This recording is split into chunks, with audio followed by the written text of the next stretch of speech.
तो कैसे हो आप लोग भाइयों। मैं आया हूँ जंतर मंतर और आज है 25 तारीख।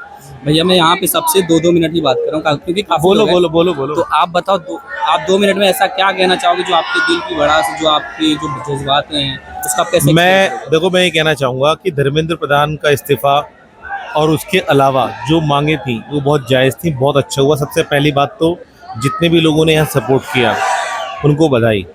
इससे एक रास्ता खुल गया कि गवर्नमेंट भी बैकफुट पर आ सकती है, उसको भी अपनी गलती का एहसास हो सकता है अगर जनता अपनी ताकत को समझे। इस प्रोटेस्ट के अंदर विपक्ष की ताकत इतनी साथ नहीं थी, सारा काम जनता ने करा है। तो मेरा तो बहुत दिली खुशी है कि गवर्नमेंट बैकफुट पर आई है और एक मंत्री का इस्तीफा हुआ है। दूसरा, मेरा ये और कहना है कि ये प्रोटेस्ट ना यही रुकना नहीं चाहिए, क्योंकि गवर्नमेंट की और बहुत सारी पॉलिसीज खराब हैं जिनको दोबारा से रिवर्स करने के लिए और बड़ा प्रोटेस्ट होना चाहिए एक बड़े विजन के साथ। क्योंकि ये जो ताकत इकट्ठी हुई है ना, जब से बीजेपी की गवर्नमेंट बनी है, विपक्ष की कोई भी पार्टी मौजूदा सरकार के खिलाफ एक बार भी जनता को इकट्ठा नहीं कर पाई।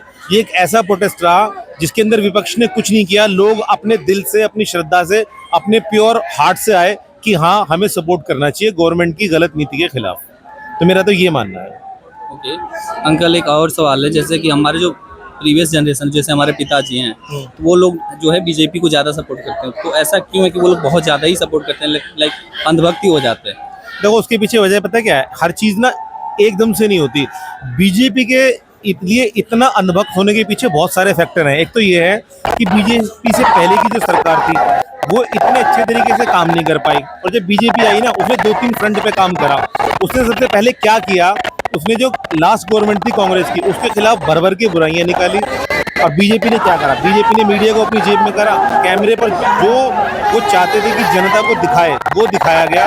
तो मोदी की और इस सरकार की एक इमेज क्रिएट की गई। वो इमेज क्रिएट होने से मोदी बहुत बड़े नेता बन गए। लेकिन अब जैसे ये प्रोटेस्ट हुआ है ना, तो मोदी की इमेज का जो फेक बबल था वो टूट चुका है कि वो सिर्फ बोलने वाले नेता हैं, कुछ काम करने वाले नेता नहीं है, एक्चुअल में कुछ नहीं करते।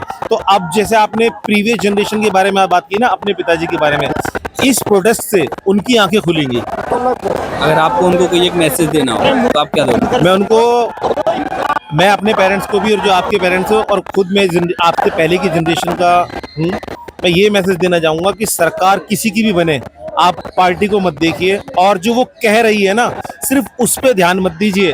कहने के साथ साथ वो जो कह रही है उसका कर कितना रही है, इस पर भी ध्यान दीजिए। अपने विवेक का इस्तेमाल कीजिए। और सोशल मीडिया का ज़माना है, ये तय करना बहुत मुश्किल है कि कौन सी न्यूज़ फेक है, कौन सी न्यूज़ ऑथेंटिक है। उसको चेक करिए, अपने दिमाग का इस्तेमाल कीजिए, उसके बाद कोई डिसीजन लीजिए। और गवर्नमेंट चाहे किसी की भी हो, अंधभक्ति किसी की भी मत कीजिए, क्योंकि सरकारें जो बनती हैं ना, वो जनता के काम करने के लिए बनती हैं, भक्ति करने के लिए नहीं बनती। ये मेरा मैसेज है।